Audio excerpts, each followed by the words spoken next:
Hello. I'd like to talk about my estrangement from my mother Lisa and my unconventional life. I have been estranged from Lisa since the fall of 2024, as well as a lot of my family.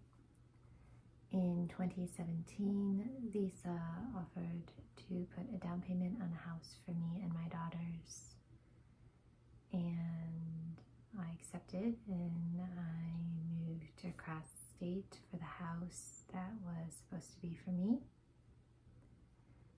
And I didn't think that the house had to be in my name. I just trusted Lisa.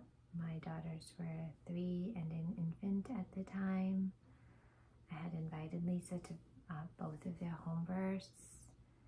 I have 2 older brothers who she said she would do the same thing for once they were in a spot to get a house. She said she put a down payment on for them, and Lisa lives in her own very comfortable, nice house with no mortgage. So I just didn't think that if the house wasn't in my name, that in 7.5 years, when I wanted to sell, that she would completely betray me, which was the email I received in early October of 2024 was her saying that she was not going to give me any money from the house and that I should go back to school and get a job.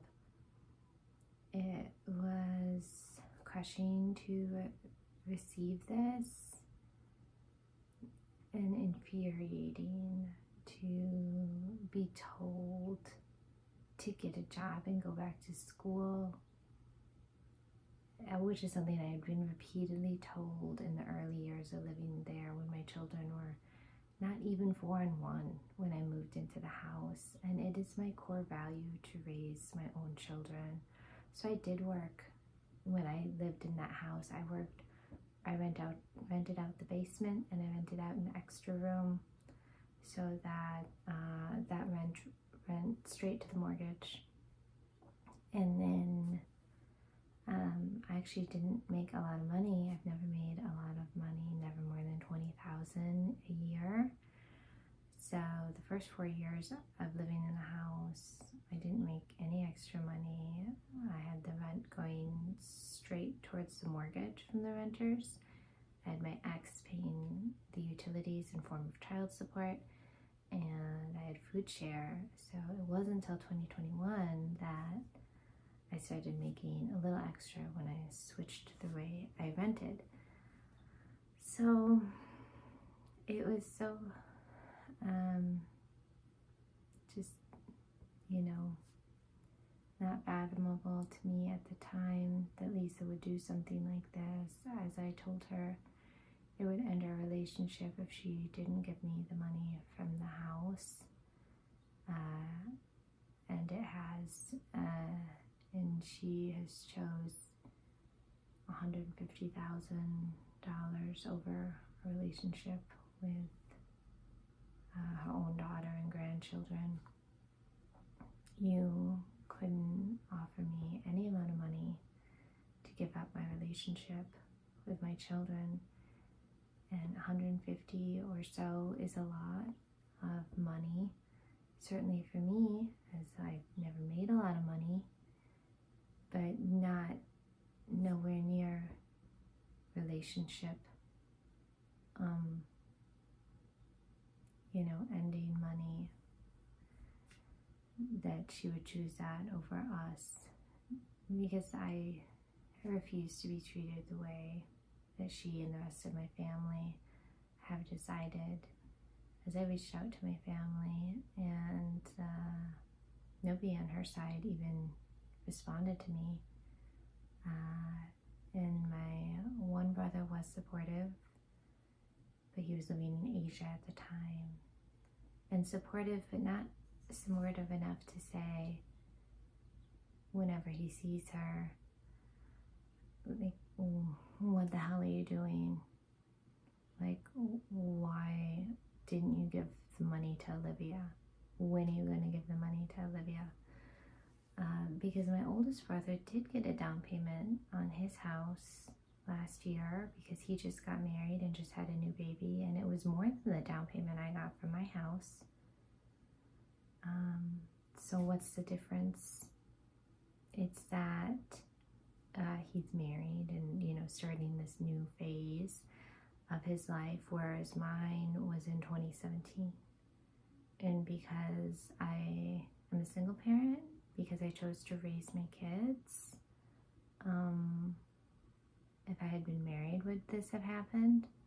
If I had gone back to school and been a nurse or something and then a single parent, then would she have not given me the money? But because I chose to specifically stay with my children and be the core caregiver for them as their mother, and I have never had any debt. I've never asked people for money. I'm excellent with money. So to not give this to me just because you don't agree with my lifestyle or my dreams. As I received this email the day after I had called her and told her that I had found a camper, as my dream had been to travel southwest with my girls for up to a year, but coming back every couple of months for a whole month. And we were going to travel around out there and then come back, and I wanted to get a house on land and then build tiny houses to hip camp and rent and host homeschooling camps. And I had many dreams for this next phase of my life that just, again, were completely crushed. So it's hard to feel like you have outside forces controlling your life. As like my ex had decided to start custody at the same time for the first time in 7 years. And when I did move out of the house that I had wanted to sell, I actually wasn't even allowed to move more than 30 miles at the time. And so I lived in that camper for 4 months, May to September, with my daughters. And it wasn't the dream I wanted for it, but it was really a wonderful time, as I'm so grateful for all my time with my daughters, and we were so appreciative that like we knew like this is the summer that we got to live in the camper outside of town, and you know, there's a beach right there, there's nature right there, we met a friend there, and then after that I moved into this place, which is income-based, which is really great, because before I had been spending almost 100% of my income for the house. I had done that because I thought I was getting the equity and the profits of the house. If the house had been in my name, I would have made over $200,000. So the fact that I just wasted that time financially for no reason, as well as impacted other life decisions, it's huge. 7.5 years is a huge chunk of your life. And so now I live in this place, which was difficult to get, many hoops to go through, many hoops to keep getting, and but how resourceful of me. I didn't know what was gonna happen with court and where I'd be able to go, so I lived in the camper again, and I wanted to use the camper because I had a dream. And then after that, which that was cheaper to do than signing a year lease, good thing I didn't, because then I was able to get this place much cheaper than any other apartment. And it wasn't unusual for me to want to travel out southwest. There was no reason for Lisa to deny this or think that she could somehow control it. I was 35 at the time. You can't control what a 35-year-old does, no matter if you're their mother. I had already road tripped across country to Florida with my girls. We were gone for 3 months, also staying in Missouri and Tennessee at intentional communities. We have flown to Belize for 6 weeks.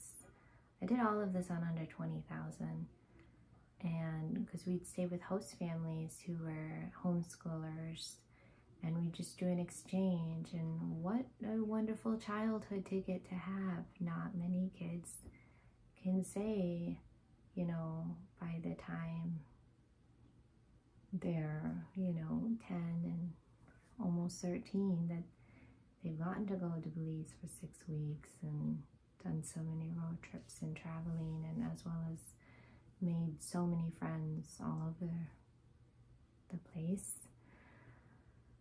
It's really, it feels so devaluing when your family doesn't see you. At the same time, spiritually, to go through, that was a period of hell when I was dealing with those things, of court and of the house that I wanted to sell for some reason not being mine, just because my name wasn't on a piece of paper. And people it doesn't matter that she was my mother and told me, but because my name isn't on the piece of paper, doesn't matter all the life decisions I made based on that, I just get to keep living in financial poverty, and that's what my children get to keep living in. For why? Because I'm not my oldest brother. My oldest brother gets all of that just because. Why? And just spiritually, it's grown me so much. I didn't think I needed another thing like this to go through, as becoming a single mom 2 different times is not the easiest, as well as my other life path moments. But the amount of strength one needs to have is insurmountable. To be able to feel like you're losing your family, and this was a family I was close to. As I said, I invited Lisa to the births of my children. My brothers, both of them I lived with when I was a single mom for the first time. I lived with both of them, and they had girlfriends, and it was a wonderful time. And yet now we don't talk. There's no way I can talk to them, because how could I? Because I have so much self-respect for myself, and they have not done one apology. And I've waited to share this because, honestly, a little bit because of them, because I don't really want to shame them, but I'm tired of, I live with the consequences. My children live with the consequences of what they've done. They are keeping this money for no reason. They don't even need it. Just to control us, just to keep us down. And I feel like that's the level of greed and fear and control that has seeped into our society. It's my family wasn't really a toxic family before this. We didn't yell and scream at each other. We had had a really wonderful family time together. 3 weeks before this happened, my oldest brother was getting married to a wonderful woman, and I love them both so much. And my other brother was back from Asia at the time, so we were all spending really great time together. I was excited too because of their marriage, and that maybe I'd get to be an aunt for the first time. I haven't even really met my niece because of my disconnection with them. And yet, and in 3 weeks I was, and I was going to be moving on to my dream and next chapter, but instead they decided no. And I accept that all of that had to happen, because it couldn't have happened any other way, because now I'm in this moment. So that brings me a lot of peace, but it's hard when you live daily with the consequences of it. So I'm sharing for other people who've been through estrangement and other people who live an unconventional life, whichever way you do it. There's many ways you can live your life. You don't have to follow societal norms. You can do homeschooling, even if you're a single parent, even if you have low income. You can still travel even with those things, and you don't have to go into debt to do it. So thank you for listening.